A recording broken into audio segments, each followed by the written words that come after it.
Resting, local, and action potentials. To demonstrate resting potential, I have drawn a plasma membrane and shown the difference in concentration from the extracellular fluid to the intracellular fluid. As you can see, the extracellular fluid has primarily positive sodium ions, and the intracellular fluid has primarily potassium ions, which are also positive.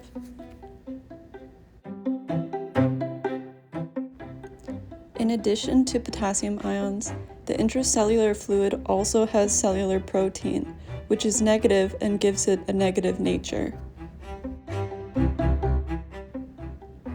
Because there is a difference in concentration, there is also electrical potential.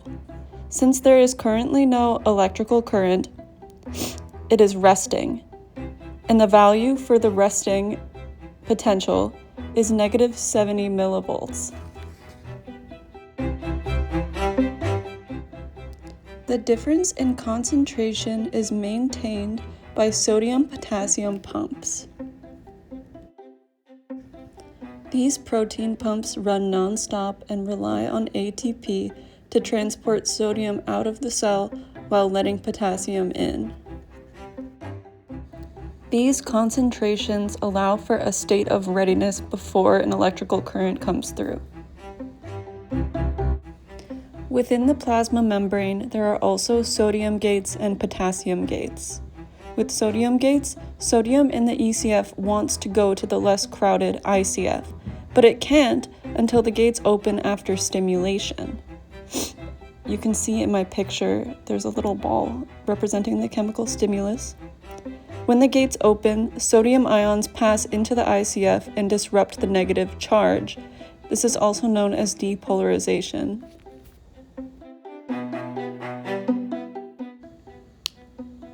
The depolarization from the stimulus leads to a short-range change in voltage along the plasma membrane known as local potential.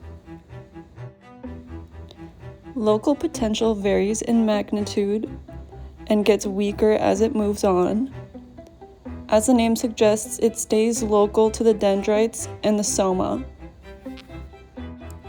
It's also reversible, meaning that when the stimulus stops, it stops. If the current is strong enough to reach the axon Hillhock, it's considered action potential.